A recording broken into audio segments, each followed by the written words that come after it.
Hello everyone, I am back today with a process video for cherry challenges, which is a video series that I do with my friends Nicole and Jessica and Natalie, where we take a challenge from the cherry on top message board and create a layout for it. The challenge that I chose today is the Stretch the Sketch challenge. And I will make sure to go ahead and link that challenge up in the description box below. I have a piece of thick, heavy cardstock here. I think this is the 49th and Market weight cardstock. I love this stuff. It's fabulous. And I am starting with adding some mixed media to my background. Now this is super easy mixed media. If you've never added any type of mixed media to a layout, this is the best kind. So I have an aqua pigment from Brutus Monroe, two of them. One is the brand new creamy orange, one is gilded, and then I also have a chroma mist, and this is the peacock color. And I will link all of these supplies in the description box for you as well. And then we're just splattering. So Deanna's challenge on the message board is to use a sketch that she provided us with. And the sketch was actually designed by my good friend Crystal, who is Pineapple Papers on YouTube. So I was super loving the sketch. And then we need to add some numbers, which is going to work out just fabulously too, because I have some brand new spring photos of my family to scrapbook, which makes me super happy because that means that I can film and create a bunch of gorgeous spring scrapbook layouts for all of you. So I went ahead and set that background aside to dry. Super simple, just splatter, just something to add some interest. Then I'm going to come in and start cutting down my papers. So I'm going to be working with the Paper Rose Studio collection. It's Rainbow Garden. I hauled this one the beginning of March, and was just waiting. I was waiting for pictures. I'm not gonna lie, I had to wait for pictures to occur so that I could go ahead and start playing with this. And I have to tell you that number one, I love these products. If you've never seen or used Paper Rose Studio before, a Cherry on Top just started stocking it, and it's absolutely beautiful. It's just, this Rainbow Garden collection is gorgeous. So the sketch calls for a bunch of different layers behind your photos, and I'm following the sketch really closely. So I'm just going to go ahead, I'm grabbing my older than dark Creative Memory circle cutters, and I'm going to cut a circle and then cut down some of the pattern papers that I want to use.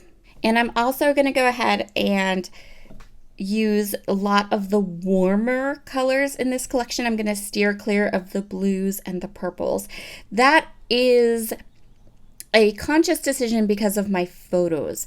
So the photos that I'm going to use today, they're photos of me and my two boys. And I rarely, if ever, get photos of me with just my kids. So I really wanted to scrapbook these photos, but when we took the pictures, there were shadows. And when I went back through, my husband took the photos so he wouldn't have caught it when he took the pictures. And when I went back and looked at the photos are really like shadowed. So to kind of offset that shadow, we're going to warm up our scrapbook layout with lots of warm oranges and reds. And that's going to help to make the photos look the best that they can. They're not the best photos, so I knew they were the perfect photos for the sketch because the sketch called for 2 3x4 pictures, and so I could scrapbook these two and kind of pull them down and make them 3x4 photos. And the dress I'm wearing in these photos, I call it my prairie dress or my Laura Ingalls Wilder dress. It's gorgeous. The style this spring is very much these kind of flowy empire waisted tiered dresses, and I'm here for it. I love them. My husband laughs at me and says I look like I put on my pajamas when I wear this dress, and I'm okay with it. It's cool. Because I do really, the fabric on that dress is just so good. It's such a good dress. Anyway, but you can see in these photos, the sun was kind of going down and we had this deep shadow.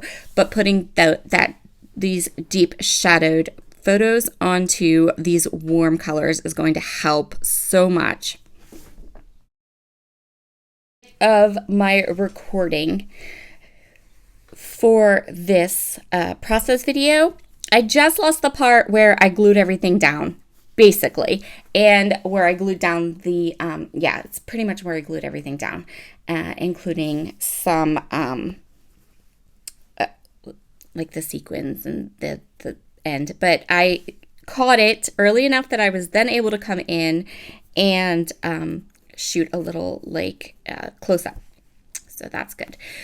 Paper Rose Studios, their die cuts, so when I first got them, I thought that when I would die cut them, I'd have to snip off the little tabs. But when I went and started popping these out, they didn't really leave the tabs. I guess I must have done it just right so the tabs stayed on the page of the big paper and not onto my die cut, which worked out really well because then I didn't have to snip anything off. I think I may have snipped off one little tab. But I'm going ahead, I chose all these die cuts. These die cuts, you guys, are gorgeous, like gorgeous.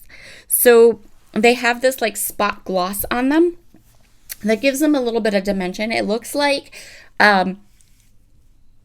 it's amazing. And then they're on this beautiful paper that I just love.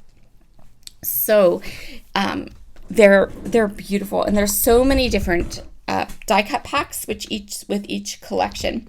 When I ordered my Paper Rose collection, I steered clear of the gnomes.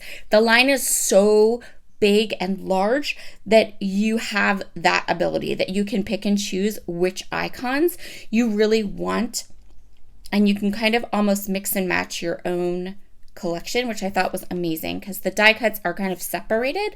So there's like floral die cuts, and then there's butterfly die cuts, and then there's, I love that. Love it, because then if there's an icon you won't use, or there's an icon that you think that you're not going to scrapbook with it, then you can avoid those icons and still have lots of embellishments for your scrapbook pages. So I'm going to go ahead and start pulling my layout together. You can see here I have the circle and then these two strips, and they turned out gorgeous. I'm wondering now if maybe I'm wrong and I actually do have all the footage for this layout. When I pulled it together, it looked like I was missing some. But maybe I wasn't, and I was just having a moment. Who knows? All right. So we have the beautiful... No, you know what? Yeah, I did lose some. Okay. So this is the base for my layout. And you can see now, if it looked like I was like over splattering the background, now you know why.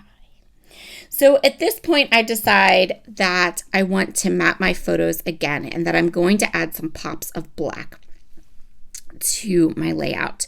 So I'm going to go ahead. I grabbed a sheet of black cardstock. So I'm going to mat. I have the orange mat around my photos. Now I'm just going to add a little bit of black just for a little bit of contrast. And I always like a good pop of black on my layouts. I just find that it creates this nice, elegant look. And that's just going to help the photos stand out against my background paper.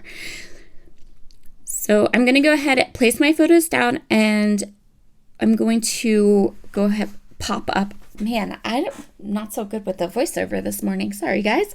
I'm going to pop up my second photo with some Big Mama foam tape from Spiegel Mom Scraps. And then I'm going to get my die cuts into place and decide where I want to put them.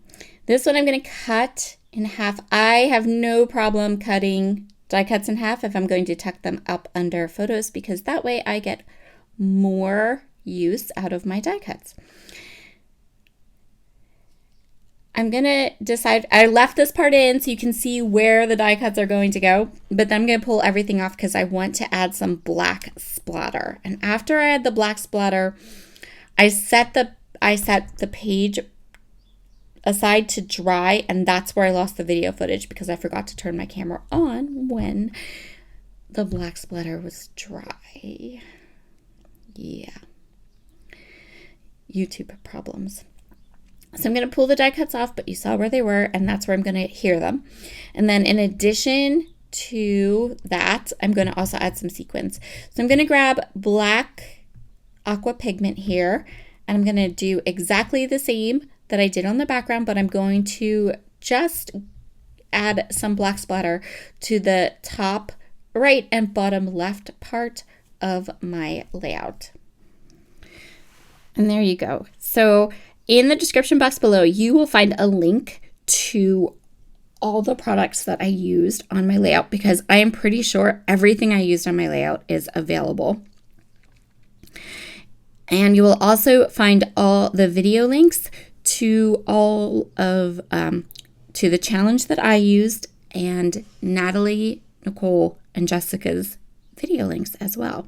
So lots of good information down in the description box for you today. So here is my finished layout. So what I did once the black splatter was dry was I adhered all those die cuts down where I had decided I wanted them. I added a title, and I added the numbers that were part of the challenge.